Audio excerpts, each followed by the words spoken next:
শান্তিনিকেতনের আকর্ষণীয় স্থানগুলির মধ্যে সোনাঝুরি অন্যতম। সোনাঝুরির হাটে জিনিসপত্র কিনতে ভিড় জমান হাজার হাজার পর্যটক।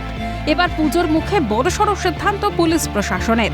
হাট চত্বরে দুর্গাপুজো হওয়ায় পর্যটক এবং দর্শনার্থীদের ভিড় সামাল দিতে এবং আইন শৃঙ্খলা রক্ষায় ষষ্ঠী থেকে দশমী পর্যন্ত বন্ধ রাখা হবে সমস্ত দোকানপাট। তবে সোনাঝুরির হাটের সবচেয়ে আকর্ষণীয় বাউল গান এবং আদিবাসী নৃত্য বহাল রাখা হচ্ছে পর্যটকদের মনোরঞ্জনের জন্য। একটা পুজো হয় আমাদের, সেই সূত্রে গ্যাদারিং হবে এবং পুলিশ প্রশাসনের সাথে বসে একটা সিদ্ধান্ত নেওয়া হয়েছে এবং পুলিশও বললো যে আমাদের ফোর্স নেই এবং গ্যাদারিংয়ের জন্য সামালতে পারবো না, হাটটা বন্ধ থাকার জন্য। তো আমাদের নির্দেশ দিয়ে ষষ্ঠী থেকে দশমী পর্যন্ত বন্ধ থাকবে। মানুষের জন্য সুবিধা হবে, গ্যাদারিংটা কম হলে মানে রিল্যাক্স করতে হবে এবং পুলিশের নিরাপত্তাটাও পাবে। এবং হাটের মধ্যে যে ভিড়টা হয় সেই সূত্রে নিরাপত্তা তো নেই, তাকে সামালবে ভিড়ের মধ্যে, সে সূত্রে আমরা মেনে নিচ্ছি। এমনিতেই আপনার বাউল গান এবং সাঁওতাল নৃত্য থাকবেই এখানে।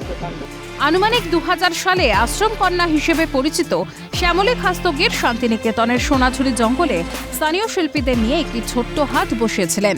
সেই সময় শুধুমাত্র শনিবার কুটির শিল্প, হস্তশিল্পের পসরা বসত। এক দশক ধরে সেই চিত্র কার্যত বদলে গিয়েছে। এখন বুধবার বাদ দিয়ে সপ্তাহের 6 দিনই এই হাট বসে। বর্তমানে বিশাল পরিধি এই হাটের। জঙ্গলের মধ্যেই পোশাক গয়না সহ নানা কারুকার্যের পসরা সাজিয়ে বসেন কমপক্ষে 1700 ব্যবসায়ী।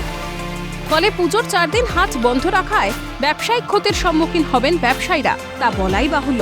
যদিও সাধারণের নিরাপত্তার স্বার্থে হাট বন্ধ রাখার সিদ্ধান্তকে মেনে নেওয়া হয়েছে হাট কর্তৃপক্ষের তরফে। অমরনাথ দত্তের রিপোর্ট, ক্যালকাটা নিউজ।